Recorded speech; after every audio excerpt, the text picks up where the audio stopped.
Hey, welcome. This is Sylvie with the San Diego County Bicycle Coalition. I want to invite you all to join the San Diego Design Week Pride Ride that I'll be leading along with a couple of special guests in San Diego.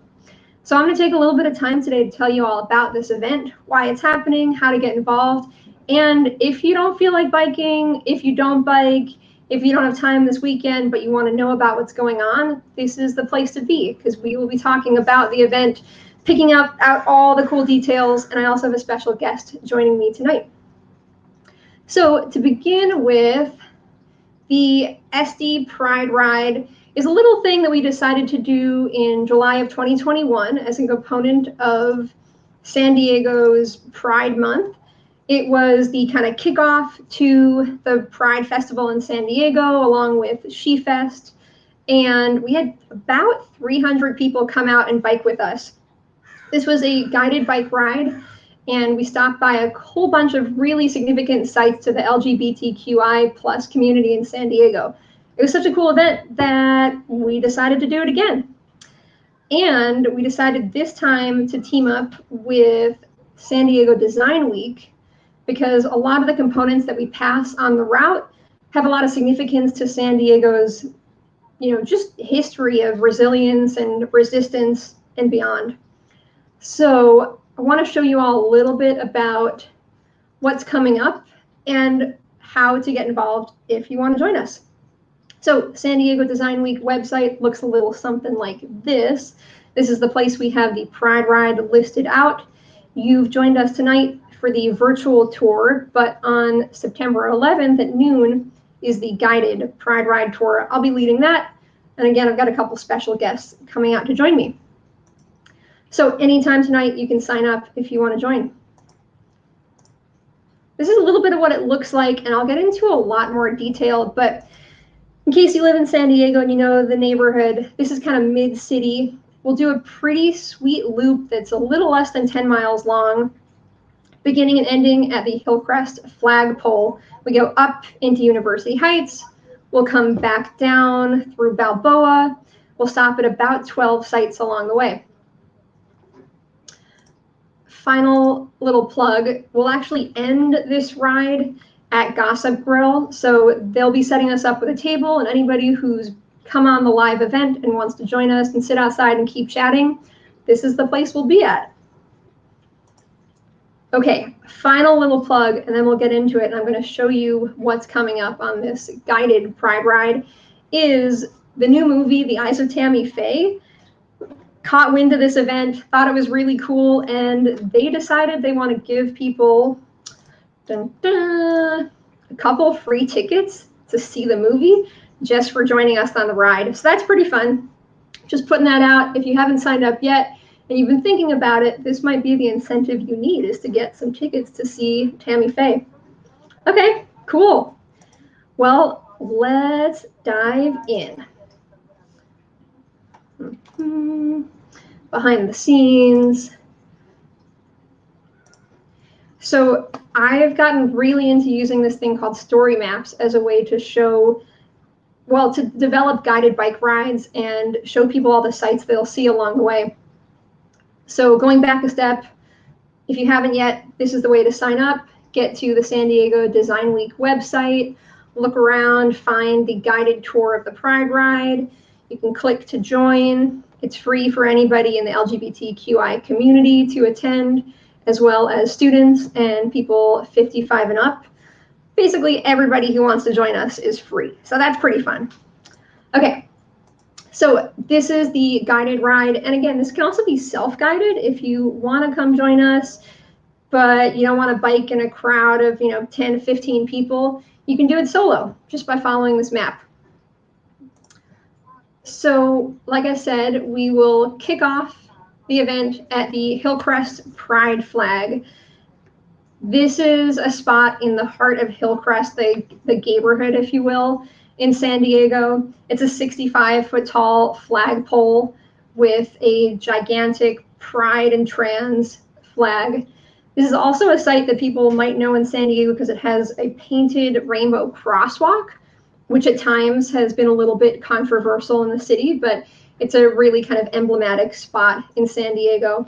All these details you'll be able to look at if you want to log on and check out the SD Pride Ride and do the self-guided route. So from that point, we go just a couple blocks away to the center. This is the San Diego Lesbian, Gay, Bisexual, Transgender Community Center, again, in like the heart of the gayborhood in San Diego. It was established in 1971. It actually began in someone's closet, which is kind of sweet and symbolic, but it was basically just a phone line in a closet. People could call in, get advice, ask questions. And now it's evolved into this really huge community space that does way more things than I could possibly list on this website. But it's got LGBTQ youth resources. It has a women's resource center. They put on an AIDS walk and run. They've got Latinx services. They've got a youth housing project. It just goes on and on and on. So important site in San Diego to know about, to check out, to visit. Moving along, we've got a pretty good like mile of biking. And then we will stop at Lambda Archives, which is also the home of the Diversionary Theater, which has been renovated. It's going to be opening sometime in the middle of this month. So we might not get a chance to go inside, but I did want to show you all a little sneak peek of what the inside looks like and will look like. So let's see if I can find this quick. Cool. Little video just to give you a glimpse of kind of what's happening in this space. This is on Adams Ave. So Lambda Archives shares the same building. Lambda Archives is a really amazing resource. In fact, when I was building out this Pride Ride and I wanted to find photos and stories and just components to add to it, a lot of that was stuff I found in the Lambda Archives. They've got photos of some of the oldest gay clubs in San Diego. They didn't know it all. Like, I've gone to them anytime I've had questions, and they've got a amazing staff who's so involved in the community. So this is a fantastic thing. The Diversionary Theater, which is reopening soon, has its own cabaret. They put on shows, and a lot of the staff and all the people involved are in the LGBTQI community. Really exciting thing to have this coming back to San Diego, but totally revamped. Also, we'll have a special guest meeting us at this site and possibly additional sites along the way. So one more good reason to come out and do the guided Pride Ride. You'll get to meet people and ask questions and get a little bit more than just me talking to you. Although today, again, we do have a special guest, so you'll get a little break for my voice, which will be nice for both of us. Okay, now we go about a half mile. The next stop is Cheers, which is not one of the, well, it's not one of the oldest clubs in San Diego, but it's been around a pretty long time. It's up on Adams Ave, and it was in fact named after the TV show, which is pretty funny, but you know, it's a gay club that if we had more time, we would stop and visit. Unfortunately, we only have 2 hours total to do this ride, so we'll kind of be minimizing the stops. Okay, stop 5, maybe my favorite place on the whole tour. This is Lips. If y'all haven't been to Lips and you have a special occasion coming up, definitely something I'd suggest. The outside of the building is really fabulous and fun too. So this will be one of the places we'll stop and maybe get some photos taken with the giant mirrored lips outside. This has been a really essential piece of the San Diego LGBTQI community. They've been, well, the drag community has been pretty active since the 60s, especially during the AIDS crisis.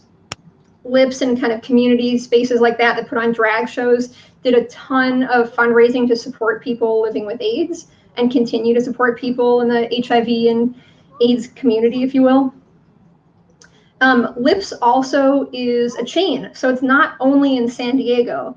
And I imagine some of you all know the famous drag queen RuPaul, who grew up in San Diego. I don't think that she's entertained at this Lips location, but she's been involved in Lips places besides San Diego. And I might be mistaken on that. Maybe she's done a little show at Lips in San Diego too. So again, Lips is super cool. If we had a whole day, we would definitely spend a lot of time just hanging out at Lips, watching this show, listening to the ladies lip sync and sing and, you know, all the fun things that happen at Lips. Okay, I'm gonna pause and bring on my special guest, Mel, and Mel is gonna talk about SD Pride. So welcome, Mel. Hi, thank you so much for having me. I'm really excited to be here. My name is Mel. My name is Mel Mijares. There are two Mels in our staff of 11, so it's important to mention the M there. But my pronouns are she, hers, ella, and I'm the bilingual community outreach coordinator at San Diego Pride. And I'm really excited to be here today. Unfortunately, we can't join y'all during the in-person, ride, but when this opportunity for the virtual space was provided, we're like, definitely we'll hop on and share a little bit of information about San Diego Pride. I did want to share that, San Diego Pride has been around since 1974, but we became a 501c3 in 1994. And what that has allowed us to do is basically provide year-round programming for the San Diego LGBTQ community. A lot of times folks know about us because of our parade and festival, which is actually the largest one-day civic event in San Diego. But a lot of folks don't realize that those are actually our biggest fundraisers of the year. So anytime you're spending money on ticket sales or beverage sales at the festival, all of that money is going back directly into the community. It allows us to have 11 full-time staff, like I mentioned, and that, these staff are able to support our different programs. So for example, we have our Latinx Coalition, we have our Queer Meta Coalition, we have She Fest, which was mentioned earlier, military department, youth programming. I mean, you mention it, we more than likely have a program that serves that part of the community.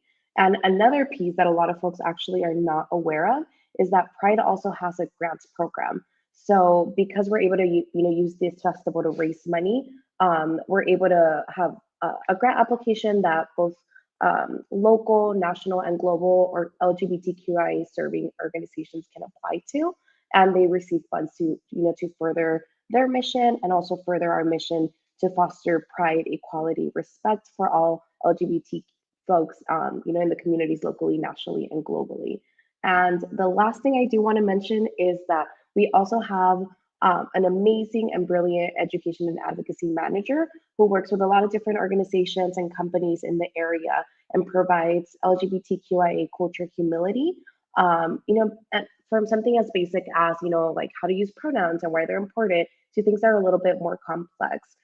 In addition, Jen, our advocacy manager, also, stays up to date on all the different policy that's happening that impacts the LGBTQ community and helps Pride navigate, these conversations and helps, tailor.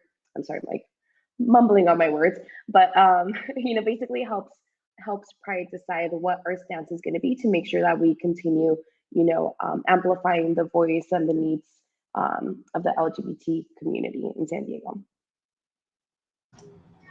Thank you so much, Mel. That was such an awesome overview. So cool to get a sense of how much SD Pride does. It goes just way, way, way beyond the festival, which is also really fun and well known in San Diego. But yeah, thank you so much for what you bring to this community. Of course, thank you. And before I let y'all go, I did want to mention y'all can definitely find out more information about all our programs at our website, which is sdpride.org. Or you can also follow us on social media, Instagram, Twitter, Facebook. We're on all of them. So yeah, definitely keep in touch there. Cool. Thanks so much. Thank you. So getting back into it, that's the stop at SD Pride, which you've now gotten to experience from somebody who's involved in the organization. Thanks again, Mel, for joining us. So next we have a little bit of a mix up in the map, actually. That spot's supposed to happen before this. That's okay. We'll fix that at some point. So this is a really interesting site in San Diego. This is a sculpture which was put up pretty recently, actually, and it was put up in the space that used to be the home of a really important couple in San Diego who had created basically a home to facilitate conversations and help build a strong LGBT community. What ended up happening with this really historic and special home was that it was listed on the San Diego Savor Heritage Organization's registry Somehow the application was missed when the city of San Diego was planning to do a redevelopment project on the same block. The building was demolished by accident. You can see now a hotel has been put up in its place. And this was a really upsetting thing that affected the community in a huge way, but as soon as the building was down, not much else could be done. So this piece was put up, this emerged sculpture, right outside the building on the sidewalk. And this is a place that we'll stop and we'll just kind of pay tribute to a really important place, which was taken away. Again, it was accidentally demolished, but it's pretty difficult to imagine something so huge happening to an important space. So next on the ride, we'll be heading down Park Boulevard on the way to Balboa, and we'll pass the Live and Let Live Alano Club. This is a space with tons of outreach programming, including Al-Anon. I mean, you can read down the list. It's got Nicotine's Anonymous, it's got Marijuana Anonymous, Gambling Anonymous, but kind of a safe space to have all of those meetings for people, especially in the LGBTQIA and Two-Spirit community and beyond. Just across the street is the Flame. The Flame is a pretty old club in San Diego that, oddly enough, was initially known as the Garden of Allah. It was destroyed in a fire. They decided to call it the Flame when they rebuilt the space. And it was a lesbian bar run by lesbian staff. It's since changed ownership a couple times, and at the moment, what's happening in the space is kind of a mix of housing and things, but the new owner decided to keep this space up and keep the old like logo, just because that was a special piece of San Diego history. So kind of fun to still be able to kind of commemorate this building, even though it's not what it used to be. So now we get all the way into like the heart of Balboa. This is one of my favorite places in San Diego. I think it's like the most peaceful and beautiful spot in this whole city. And maybe I'm biased because I live in Mid-City, but I love Balboa. We'll be stopping at the B. Evans Fountain in the middle of Balboa Park, which will be a space that we can see the Natural History Museum, but all of Balboa has a significant kind of tie-in to the LGBTQI community. So one of the first notable lesbian couples in San Diego, Alice Lee and Catherine Keats, moved to San Diego in 1982, and they lived openly as a lesbian couple in San Diego. They had a lot of like high society friends like President Roosevelt and Cleveland, and Lee was really involved in the whole Balboa Park community. She was the director of the NAT. She was the director of the Women's Civic Center. It's a pretty interesting piece of history that back then, because they were in high society, they had more ability to be kind of out and themselves. Interesting to think how somebody else who might not have had that same social status would have lived at that time. The next little spot is a really special hidden gem in San Diego. I've been by this bench so many times and not noticed this, but on this little bench next to the fountain is a plaque dedicated to Harvey Milk.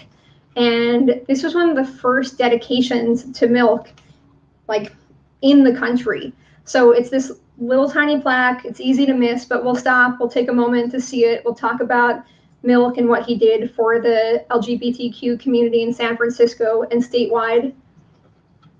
But it's amazing how easy it is. It was funny, even when I went to go check it out and take this photo, I passed by twice and was like, is that it? And somebody was sitting on top of it. I had to politely ask him to move so I could take the photo.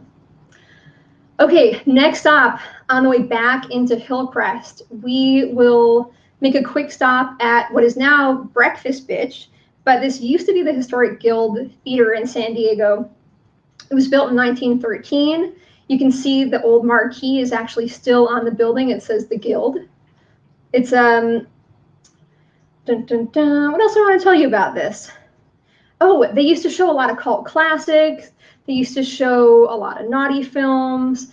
They used to have late night showings, late night fun of all kinds. It was a pretty like kooky venue, something that's definitely sad to have lost.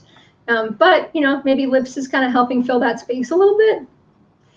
This building was closed in 1997. They replaced the whole building, and again, they kept that marquee because it was a significant reminder of what this space is. But also, Breakfast Bitch is a lot of fun. So, you know, we miss what it used to be, but it lives on with its new life and new community. Okay, finally, second to last spot. This is the site of the Gizmo. So I've looked and looked and looked to find out what the oldest gay club in San Diego is. The Gizmo is definitely high up on that list. It might not be the oldest one, but what happened was a lot of the oldest gay clubs in San Diego moved between spaces. So there was a club down in Pacific Beach that moved up to Hillcrest and then out. And this is one of the ones that doesn't exist anymore. You'll pass by and you won't even notice what the space was. But I believe this is the oldest gay club in San Diego. So we'll stop, we'll talk about it, we'll debate. If anybody else has input on what the oldest club is, please let me know. We'll have a fight about it. We can do all that when we get back to Gossip Grill at the end. Okay, and to conclude, just before we get back to Gossip Grill and we lock up at the Rainbow Bike Racks in Hillcrest, we'll make a quick stop at the John Roberts Ware Hate Crime Memorial. So this was a plaque that was dedicated in 1992 to a young man who was attacked and killed. This is, I think, just a really important kind of ending point for this tour, because San Diego has this amazing and beautiful and vibrant gay community, and it's a cool place to live in and find that much support. I mean, if anybody's played around on Facebook, we have so many amazing queer community Facebook groups and pages that people can hop on and find folks they want to connect with and build friendships. With that said, a lot of people don't get to be themselves and be out and express themselves in all the way they want to. And this is kind of a good reminder that we still have a lot of fighting to do to be able to be visible and seen and safe in our bodies and in public spaces and even in home spaces. So we'll end on that note, and then we'll lock up bikes, we'll go to Gossip Grill, and we'll get some hangout time in. Whew. And that's it. That's what 2 hours feels like in about 20 minutes. So I hope you all enjoyed that. I'm so excited to do this again, but with a lot more time and a lot more people. We'll miss Mel, who won't be joining us, but we'll have a couple special guests come out. And again, if you haven't signed up yet, we still have just a couple of spots left. So all you need is a bicycle, helmet is suggested. We'll have a mechanic, that'll be me. We'll have a couple folks to kind of help keep people safe on the bike ride, and we'll do a lot of stopping. So you don't need to be someone who puts on spandex and bikes, 50 miles in a day to come and do this. It'll be casual and fun. And then we'll sit down at a pub at the end. Cool. Well, thanks so much, y'all. I'm going to toss up my little slideshow one last time in case you tuned in at the end, just so I can recap all the super important things that you need to know. And I might even invite Mel back up in case she wants to say anything else and give one last plug. Hey, Mel, anything else you want to add? Sure, I'll just add one last thing. And also, thank you for sharing all these different locations. I've grown up in San Diego my entire life, and there's some that I definitely had no idea existed, like the Harvey Milk plaque. I mean, I actually live very close to that area. I'll probably go check it out soon. But yeah, I'll also share that, unfortunately, like you mentioned, I won't be able to be here on Saturday when y'all do the ride. But if y'all do happen to use the brand new bike lanes on 30th Street during regular business hours, feel free to stop by, and our office is technically closed, but you can ring the doorbell, ask for Mel M. Make sure you say Mel M, because the other Mel will probably be very confused.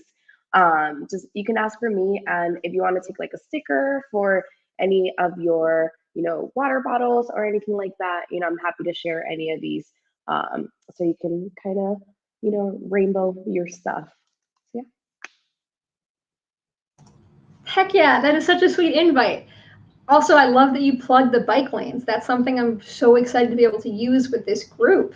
So cool. Okay, well, final plugs, Gossip Grill, you all know what it is. They do amazing events. I think it's actually going to be bingo day when we show up, so we'll have a special seat in an outside space so we can kind of avoid the end of bingo unless y'all want to get involved and play bingo. It's totally welcome. And final plug, I love this. Eyes of Tammy Faye movie is giving us tickets to go see it when it opens. So come and join us if you want to get tickets to see the movie. Cool. Well, have a good day, night, whatever time it is when you watch this. And I hope y'all will sign up and join us this weekend, September 11th at 12 o'clock. Cool. Bye. Thanks again, Mel. Thank you. Bye-bye.